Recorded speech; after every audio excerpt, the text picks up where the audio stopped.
இருநாள் பயணமாக குடியரசுத் தலைவர் திரௌபதி முர்மு தமிழகம் வருகிறார். நந்தம்பாக்கத்தில் நடைபெறும் சிட்டி யூனியன் வங்கியின் 120வது ஆண்டு விழாவில் அவர் பங்கேற்கிறார். இரவு ஆளுநர் மாளிகையில் தங்கிய பின் மறுநாள் திருச்சி புறப்பட்டு ஹெலிகாப்டரில் திருவாரூர் சென்று மத்திய பல்கலைக்கழக பட்டமளிப்பு விழாவில் கலந்து கொள்கிறார். பின்னர் ஸ்ரீரங்கம் அரங்கநாதர் கோவிலில் தரிசனம் செய்து மாலை 5:45 மணிக்கு டெல்லி புறப்படுகிறார்.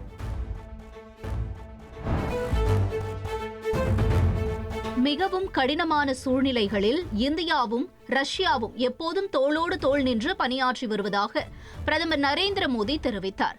சீனாவின் தியான்ஜின் நகரில் ஷாங்காய் ஒத்துழைப்பு மாநாடு நிறைவடைந்த பிறகு ரஷ்ய அதிபர் புட்டினும் பிரதமர் மோடியும் இருதரப்பு உறவுகள் தொடர்பாக பேச்சுவார்த்தை நடத்தினர்.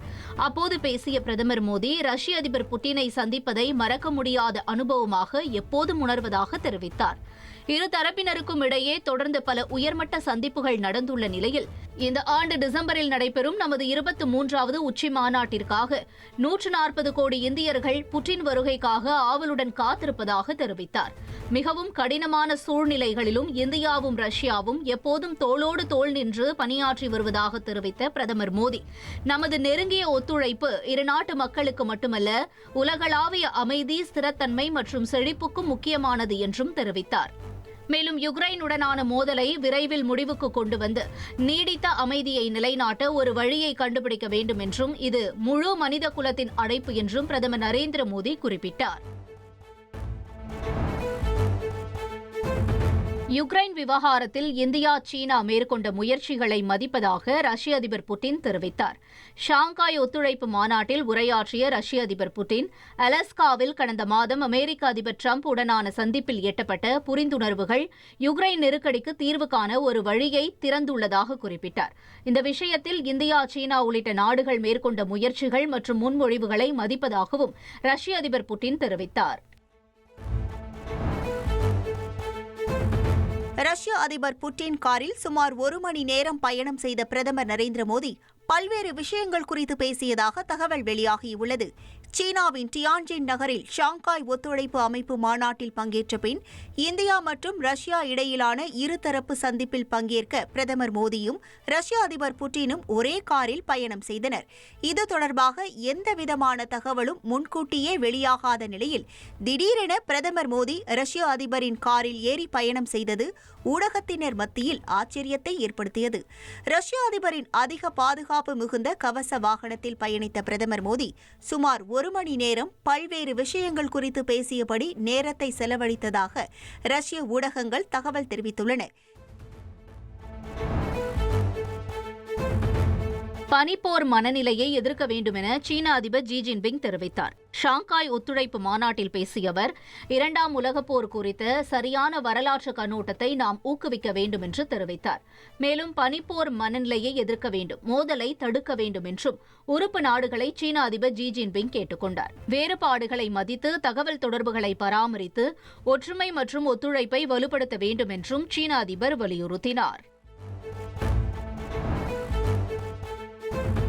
பாலஸ்தீன பிரச்சினைக்கு விரிவான தீர்வு காண வேண்டும் என ஷாங்காய் ஒத்துழைப்பு அமைப்பின் மாநாட்டில் உறுப்பு நாடுகள் வலியுறுத்தின.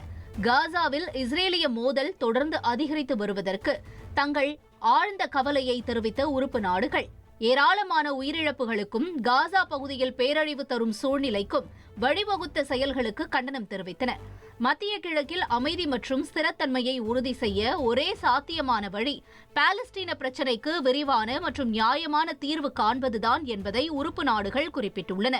கடந்த ஜூன் மாதம் ஈரானுக்கு எதிராக இஸ்ரேல் மற்றும் அமெரிக்கா நடத்திய ராணுவ தாக்குதல்களை உறுப்பு நாடுகள் கடுமையாக கண்டித்தன. ஷாங்காய் ஒத்துழைப்பு அமைப்பின் அடுத்த மாநாடு 2026ஆம் ஆண்டு கிர்கிஸ்தான் தலைமையில் அந்நாட்டில் நடைபெறும் என தெரிவிக்கப்பட்டது. ஷாங்காய் ஒத்துழைப்பு மாநாட்டில் பாகிஸ்தான் பிரதமர் ஷெபாஸ் ஷெரீப் நீர் பகிர்வு உள்ளிட்ட இருதரப்பு ஒப்பந்தங்களை உறுப்பு நாடுகள் மதிக்க வேண்டும் என வலியுறுத்தினார். குறிப்பாக இந்தியா, பாகிஸ்தான் இடையிலான சிந்து நதிநீர் ஒப்பந்தத்தை மீண்டும் செயல்படுத்த வேண்டும் என கோரிக்கை வைத்தார். பெஹல்காம் தாக்குதலுக்கு பதிலடியாக பயங்கரவாதத்திற்கு ஆதரவளிப்பதாக கூறி இந்தியா அந்த ஒப்பந்தத்தை நிறுத்தியுள்ளது. இந்த நிலையில் SCO உறுப்பு நாடுகள் நீர் பகிர்வு ஒப்பந்தங்கள் மதிக்க வேண்டும் என பாகிஸ்தான் பிரதமர் கூறியுள்ளார்.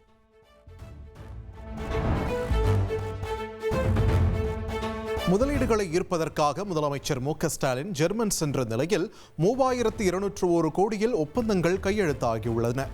அதன்படி முனிச்சை தலைமையிடமாக கொண்ட பிரேக்கிங் சிஸ்டம்ஸ் நிறுவனத்துடன் முதலமைச்சர் மு.க.ஸ்டாலின் முன்னிலையில் ஒப்பந்தம் கையெழுத்தானது. ரயில்வே கதவுகள் பிரேக்கிங் சிஸ்டங்களுக்கான அதிநவீன வசதியை நிறுவ 2000 கோடி ரூபாய் புதிய முதலீடு செய்யப்படும் நிலையில் ஒப்பந்தம் மூலம் 3500 வேலை வாய்ப்புகள் உருவாகும் என்று எதிர்பார்க்கப்படுகிறது. மேலும் இது தமிழ்நாட்டின் மேம்பட்ட பொறியியல் சுற்றுச்சூழல் அமைப்பை மேலும் வலுப்படுத்தும் என்றும் கணிக்கப்பட்டுள்ளது. உலகின் முன்னணி காற்றாலை உற்பத்தியாளர்களில் ஒன்றான ஜெர்மனியை தளமாக கொண்ட நார்டெக்ஸ் குரூப் நிறுவனத்துடன் 1000 கோடியில் ஒப்பந்தம் மேற்கொள்ளப்பட்டுள்ளது. 1000 கோடி ரூபாய் முதலீட்டில் விரிவுபடுத்தப்படும் இந்நிறுவனம் மூலம் 2500 புதிய வேலை வாய்ப்புகள் உருவாக்க திட்டமிடப்பட்டுள்ளது. தொடர்ந்து மின்சார மோட்டார் உற்பத்தியில் முன்னணி நிறுவனமான ABM பாப்ஸ்ட் என்ற தனது நிறுவனத்தை 201 கோடி ரூபாய் செலவில் விரிவுபடுத்த தமிழக அரசுடன் ஒப்பந்தம் மேற்கொள்ளப்பட்டுள்ளது. இதன் மூலம் ஆட்டோமோட்டிவ் மற்றும் தொழில்துறை பயன்பாடுகளில் 250 பேருக்கு வேலைவாய்ப்பு உருவாகும் என்று எதிர்பார்க்கப்படுகிறது. ஒப்பந்தத்தை தொடர்ந்து தமிழ்நாட்டில் எதிர்கால விரிவாக்க திட்டங்களில் வலுவான ஆர்வத்தை வெளிப்படுத்திய BMW குழுமத்தின் மூத்த தலைவர்களை சந்தித்த முதலமைச்சர் ஆட்டோமோட்டிவ் மற்றும் EV துறைகளில் தமிழ்நாட்டின் ஆதிக்கத்தை முதலமைச்சர் மு.க.ஸ்டாலின் எடுத்துரைத்தார். அப்போது தமிழ்நாடு மூலம் இந்தியாவுடனான வர்த்தகத்தை பெருக்க BMW நிறுவனத்திற்கு முதலமைச்சர் அழைப்பு விடுத்தார்.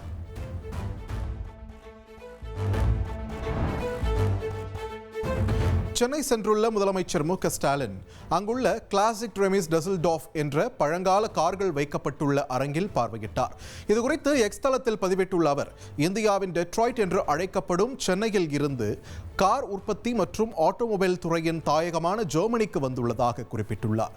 இங்கு உலகின் முதல் கார் மற்றும் புகழ்பெற்ற ரேஸ் காரை நேரில் காணும் அபூர்வ வாய்ப்பை பெற்றதாகவும், காலத்தால் மங்காத அந்த வாகன செல்வங்கள் சூழ வரலாறு கண்முன் வந்து நின்றதாக குறிப்பிட்டுள்ளார். மேலும் கடந்த கால மேதைத்தன்மையையும் எதிர்கால கற்பனையையும் இணைக்கும் அற்புதமான உரையாடலுக்கு இணையாக அந்த தருணம் இருந்ததாகவும் நெகிழ்ச்சியுடன் பதிவிட்டுள்ளார்.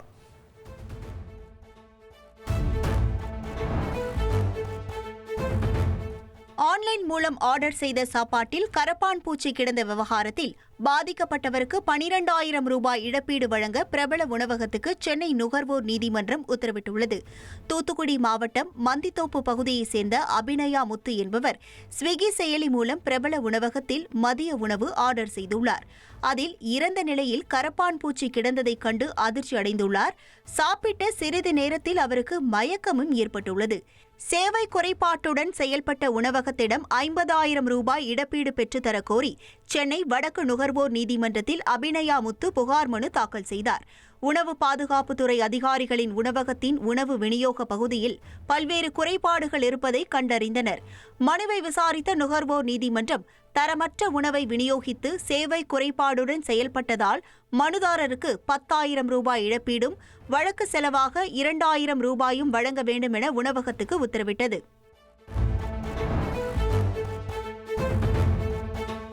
உலக புகழ்பெற்ற செஞ்சிக்கோட்டையை பாமக தலைவர் அன்புமணி ராமதாஸ் பார்வையிட்டார்.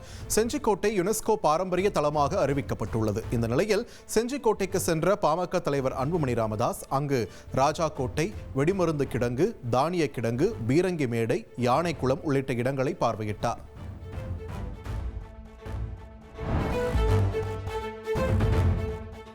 மக்களை காப்போம், தமிழகத்தை மீட்போம் 4ஆம் கட்ட பயணத்தை மேற்கொள்ள மதுரை விமான நிலையத்திற்கு வருகை தந்த அதிமுக பொதுச் செயலாளர் எடப்பாடி பழனிசாமிக்கு மருத்துவர் அணி இணைச் செயலாளரும் முன்னாள் சட்டமன்ற உறுப்பினருமான டாக்டர் சரவணன் பூங்கொத்து கொடுத்து வரவேற்றார். மக்களை காப்போம், தமிழகத்தை மீட்போம் என்று முன்னாள் முதல்வர் அதிமுக பொதுச் செயலாளர் எடப்பாடி பழனிசாமி தமிழகம் முழுவதும் சுற்றுப்பயணங்களை மேற்கொண்டு வருகிறார். அதிமுக மாநில மருத்துவர் அணி இணைச் செயலாளர் டாக்டர் சரவணன் அவர்கள் தொடர்ந்து அதற்கான பணிகளை தீவிர செய்து வருகிறார். இதற்காக மக்களிடம் நேரடியாக சென்று அவர்களை வரவேற்றும் வருகிறார். இந்த நிலையில் மதுரை விமான நிலையத்திற்கு வருகை தந்த எடப்பாடி பழனிசாமி அவர்களுக்கு உற்சாகமாக வரவேற்பு அளிக்கப்பட்டது. இதற்காக மதுரை விமான நிலையத்தில் ஒன்று கூடிய அதிமுக தொண்டர்களும் நிர்வாகிகளும் எடப்பாடி பழனிசாமிக்கு உற்சாக வரவேற்பு அளித்தனர். இதையடுத்து மதுரை வடக்கு தொகுதியைச் சேர்ந்த மக்களை சந்தித்து பேசுவதற்கான எடப்பாடி பழனிசாமியிடம் கேட்டுக்கொண்டார். ராமநாதபுரம் அருகே நடைபெற்ற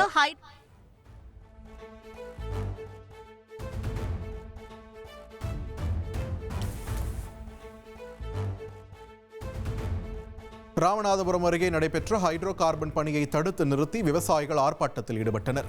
ராமநாதபுரம் மாவட்டத்தின் 20 இடங்களில் ஹைட்ரோ கார்பன் எடுக்கும் பணிக்கு தமிழக சுற்றுச்சூழல் துறை அனுமதி வழங்கியது. இதற்கு எதிர்ப்பு கிளம்பிய நிலையில் தமிழக சுற்றுச்சூழல் துறை அமைச்சர் தங்கம் தென்னரசு ஹைட்ரோ கார்பன் பணி நடக்காது என்று அறிவிப்பு வெளியிட்டிருந்தார். ஆனால் அலுமனேந்தல் பகுதியில் ராட்சத எந்திரங்கள் மூலம் ஹைட்ரோ கார்பன் கிணறுகள் தோண்டும் பணி நடைபெற்றது. ஆத்திரமடைந்த விவசாயிகள் இயந்திரங்களை முற்றுகையிட்டு கிணறு தோண்டும் பணியை நிறுத்தி ஆர்ப்பாட்டத்தில் ஈடுபட்டனர். கடலூர் மாவட்ட ஹோட்டல்கள் சங்கம் ஆன்லைன் உணவு டெலிவரி நிறுவனங்களை புறக்கணிப்பதாக அறிவித்துள்ளனர். உணவு டெலிவரி செய்யும் நிறுவனங்கள் கமிஷன் தொகையை அதிகரித்ததால் பொதுமக்களுக்கு விலை உயர்வும் ஹோட்டல்களுக்கு நட்டமும் ஏற்படுவதாக கூறி கடலூர் மாவட்ட ஹோட்டல்கள் சங்கம் இந்த முடிவை எடுத்துள்ளனர். மாற்றாக குறைந்த கமிஷன் வசூலிக்கும் ஜாரோஸ் என்ற உள்ளூர் உணவு டெலிவரி ஆப்பை பயன்படுத்துவதாகவும் முடிவு செய்துள்ளனர். பன்னாட்டு நிறுவனங்கள் பல உள்ளார 30%, 40% ஹோட்டல்காரங்களை சீரழிச்சிட்டு இருந்தாங்க. ஹோட்டல் முதலாளிக்கு தெரியாமையே அன்னைக்கு அவங்களுக்கு நிறைய ஆர்டர் வரலன்னா 30% தள்ளுபடி, 20% தள்ளுபடி இவங்களை கேட்காமையே போட்டுக்கிட்டு இருந்தாங்க.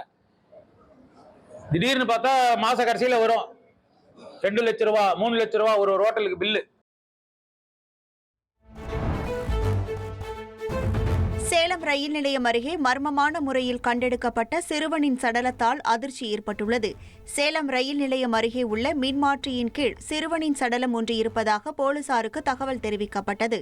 தகவலை அடுத்து சம்பவ இடத்திற்கு விரைந்த சூரமங்கலம் போலீசார் சிறுவனின் உடலை மீட்டு மருத்துவமனைக்கு அனுப்பி வைத்தனர். அங்கு பரிசோதித்த மருத்துவர்கள் சிறுவன் இறந்து பல மணி நேரம் இருக்கும் என்று கூறியுள்ளனர். இதனையடுத்து வழக்கு பதிவு செய்த போலீசார் சிசிடிவி காட்சிகளை வைத்து சிறுவன் குறித்து விசாரணை மேற்கொண்டு வருகின்றனர். இந்த சம்பவம் அப்பகுதியில் அதிர்வலைகளை உருவாக்கியுள்ளது. ஆன்லைன் மோசடியில் கொள்ளையடித்த பணத்தில் பெண் தோழிகளுடன் துபாயில் உல்லாசமாக இருந்த இளைஞர்களின் புகைப்படங்கள் வெளியாகி பரபரப்பை ஏற்படுத்தியுள்ளது. புதுச்சேரியைச் சேர்ந்த மகேஷ்குமார் என்பவரிடம் ஆன்லைன் மூலம் பகுதி நேர வேலை என கூறி 4.5 லட்சம் ரூபாயை சைபர் மோசடி கும்பல் ஏமாற்றி திருடியுள்ளனர். இதுகுறித்து மகேஷ்குமார் அளித்த புகாரின் பேரில் மோசடிக்கு மூளையாக செயல்பட்ட கன்குசரன், அபிஷேக் என்ற ஜகத் நாயக் ஆகிய இருவரை கைது செய்தனர். இவர்கள் இருவரது வங்கிக் கணக்கில் சுமார் 200 கோடி ரூபாய்க்கு மேல் இருப்பதை போலீசார் கண்டுபிடித்த நிலையில் இவர்கள் இருவரும் கொள்ளையடித்த பணத்தில் பெண் தோழிகளுடன் துபாயில் உல்லாச பயணம் சென்ற புகைப்படங்கள் தற்போது வெளியாகியுள்ளது.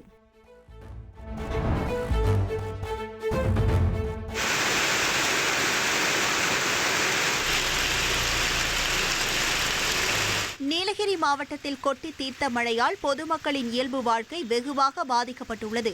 குறிப்பாக கூடலூர் மட்டுமின்றி நாடுகாணி, பந்தலூர், சேரம்பாடி, தேவர் சோலை உள்ளிட்ட பகுதிகளிலும் பரவலாக கனமழை பெய்தது.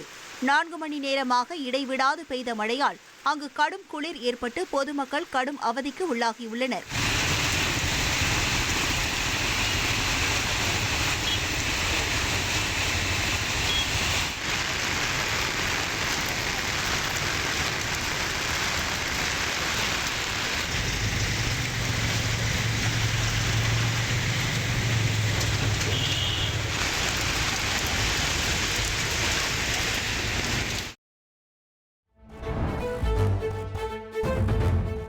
பீகாரில் இன்னும் 6 மாதங்களில் பாஜக தலைமையிலான இரட்டை என்ஜின் அரசு ஆட்சியில் இருந்து அகற்றப்படும் என்று காங்கிரஸ் தலைவர் மல்லிகார்ஜுன கர்கே தெரிவித்துள்ளார். பீகாரில் நடந்த வாக்குரிமை யாத்திரையின் நிறைவு விழாவின் போது பேசிய அவர், அடுத்து வரும் அரசு ஏழைகளுக்கானதாகவும் பெண்களுக்கானதாகவும் பட்டியலினத்தவர்களுக்கானதாகவும் இருக்கும் என்று தெரிவித்தார். மேலும் பீகாரில் வாக்கு திருட்டின் மூலம் ஆட்சியை பிடிக்க பிரதமர் மோடி முயல்வதாகவும் அவர் விமர்சித்து குற்றம் சாட்டினார்.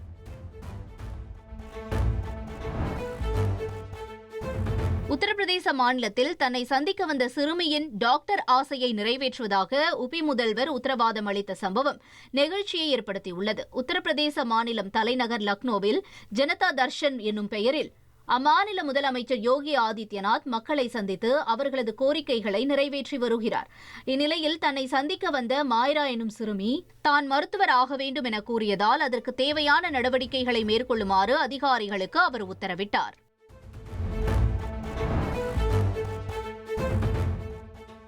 மேகதாட்டு அணை திட்டத்திற்கு தடை கோரிய தமிழ்நாடு அரசின் மனு செப்டம்பர் இறுதியில் விசாரணைக்கு எடுத்துக் கொள்ளப்படும் என்று உச்சநீதிமன்றம் தெரிவித்துள்ளது. மேகதாட்டு அணை திட்டத்திற்கு தடை கோரிய தமிழ்நாடு அரசின் மனுவை விரைந்து விசாரிக்க கோரி உச்சநீதிமன்ற தலைமை நீதிபதி BR கவை தலைமையிலான அமர்வு கர்நாடக அரசின் சார்பில் முறையிடப்பட்டது. இந்த முறையீட்டை ஏற்ற உச்சநீதிமன்றம் மேகதாட்டு அணை திட்டத்திற்கு தடை கோரிய தமிழக அரசின் மனுவை செப்டம்பர் மாத இறுதியில் விசாரிப்பதாக தெரிவித்துள்ளார்.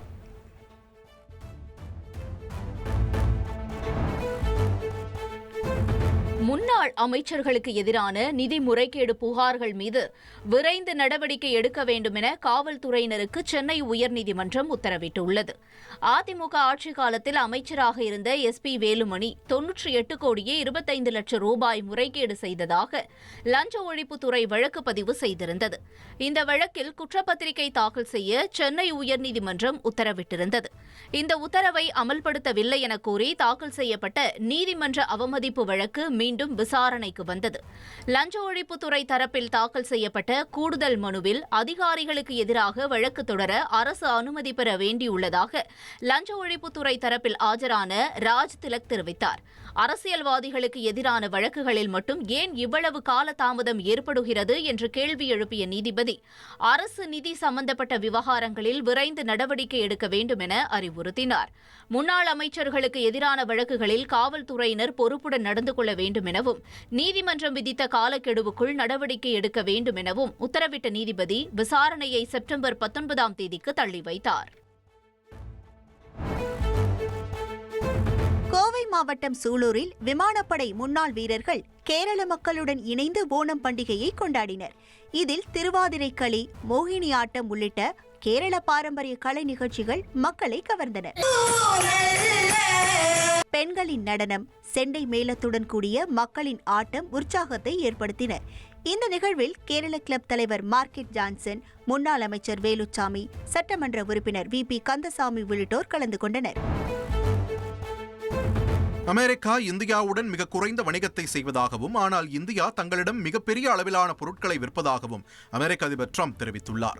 அதே சமயம் இந்தியா மற்ற நாடுகளை விட அமெரிக்க பொருட்களுக்கு அதிக வரிகளை விதித்து வந்ததால் அமெரிக்க பொருட்கள் இந்தியாவில் விற்க முடியாமல் போனதாகவும் கூறியுள்ளார். இது முற்றிலும் ஒருதலைபட்ச பேரழிவாகும் என்றும் அவர் தெரிவித்தார். மேலும் இந்தியா ரஷ்யாவிடமிருந்து எண்ணெய் மற்றும் ராணுவ பொருட்களை அதிகமாக வாங்கி வரும் நிலையில் அமெரிக்காவிடமிருந்து மிக குறைவாகவே வாங்குவதாகவும் அவர் கூறினார். இந்தியா தற்போது வரிகளை குறைக்க முன்வந்தாலும் அது மிகவும் தாமதமான செயல் என்றும் ட்ரம்ப் விமர்சித்துள்ளார். ஆப்கானிஸ்தானின் கிழக்கு பகுதியில் ஏற்பட்ட நிலநடுக்கத்தில் உயிரிழந்தவர்களின் எண்ணிக்கை 800ஐ கடந்துள்ள நிலையில் 2000த்திற்கும் மேற்பட்டோர் காயமடைந்துள்ளதாக தெரிவிக்கப்பட்டுள்ளது. இந்த நிலையில் தொடர்ந்து மீட்பு பணியானது இங்கு நடைபெற்று வருவதால் இந்த எண்ணிக்கை மேலும் உயரக்கூடும் என்றும் அஞ்சப்படுகிறது. பாகிஸ்தான் ஆப்கானிஸ்தான் எல்லை அருகே நான்கர்ஹர் மாகாணத்தில் ஜலாலாபாத் நகரம் அருகே ரிக்டர் 6.3 மற்றும் 4.7 என்ற அளவில் ஏற்பட்ட நிலநடுக்கத்தில் பல கட்டடங்கள் தரைமட்டமாகியுள்ள நிலையில் தொடர்ந்து இடிபாடுகளுள் மாயமானவர்களை தேடும் பணியானது நடைபெற்று வருகிறது. பாதிக்கப்பட்டவர்களை ஹெலிகாப்டர் மூலம் மீட்டு செல்லும் காட்சிகளும் வெளியாகியுள்ளன. இஸ்ரேல் நடத்திய தாக்குதலில் ஏமன் ஹவுதி அரசின் பிரதமர் அஹ்மத் அல் ராஹாவி மற்றும் அமைச்சர்கள் பலரும் கொல்லப்பட்டதாக அறிவிக்கப்பட்டிருந்த நிலையில் உயிரிழந்தவர்களுக்கான இறுதிச் சடங்கு நடைபெற்றது. தலைநகர் ஜனாவில் நடைபெற்ற இறுதிச் சடங்கில் ஆயிரக்கணக்கானோர் கலந்து கொண்டு அஞ்சலி செலுத்திய காட்சிகள் வெளியாகியுள்ளன.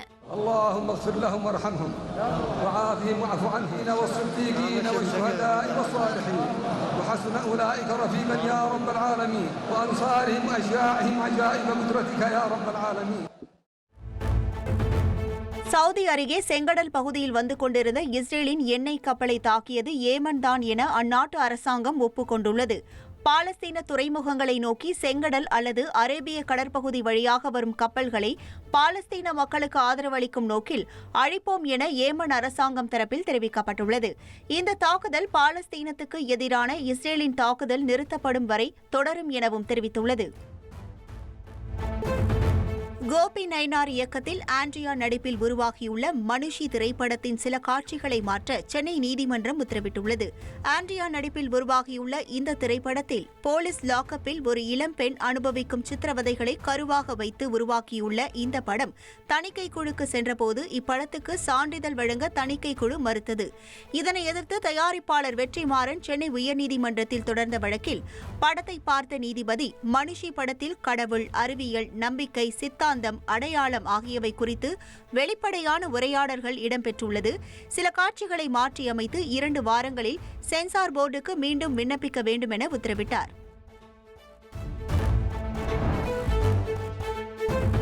லோகா சாப்டர் 1 சந்திரா திரைப்படம் வெளியான 4 நாட்கள்லேயே உலக அளவுல 62 கோடி வசூலை ஈட்டியிருக்கிறதா தகவல் வெளியாகியிருக்கு. துல்கர் சல்மான் தயாரிப்புல டொமினிக் அருண் இயக்கத்துல கல்யாணி பிரியதர்ஷன், நஸ்லின் மற்றும் சாண்டி உள்ளிட்ட பலர் நடிப்பில் கடந்த ஆகஸ்ட் 28ஆம் தேதி வெளியான படம் லோகா சாப்டர் 1 சந்திரா.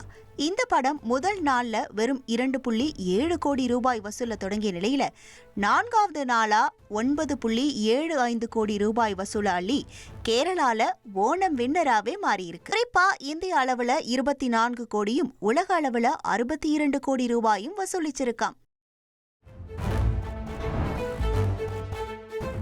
உலகம் முழுக்க இன்னைக்கும் பிரபலமான பாடல் ஒன்றுனா அதுல நிச்சயம் பின்லாந்து நாட்டை சேர்ந்த பிரபல இசைக்கலைஞர் டாரூட்வின் சாண்ட்ஸ்டோம் பாடல் இடம்பெறாம இருக்காது.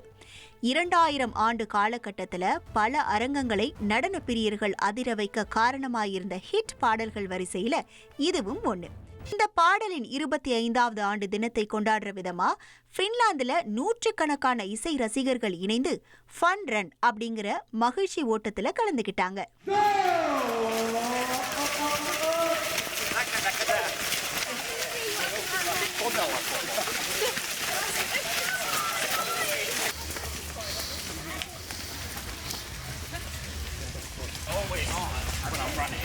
Yeah, but it's not. Oh.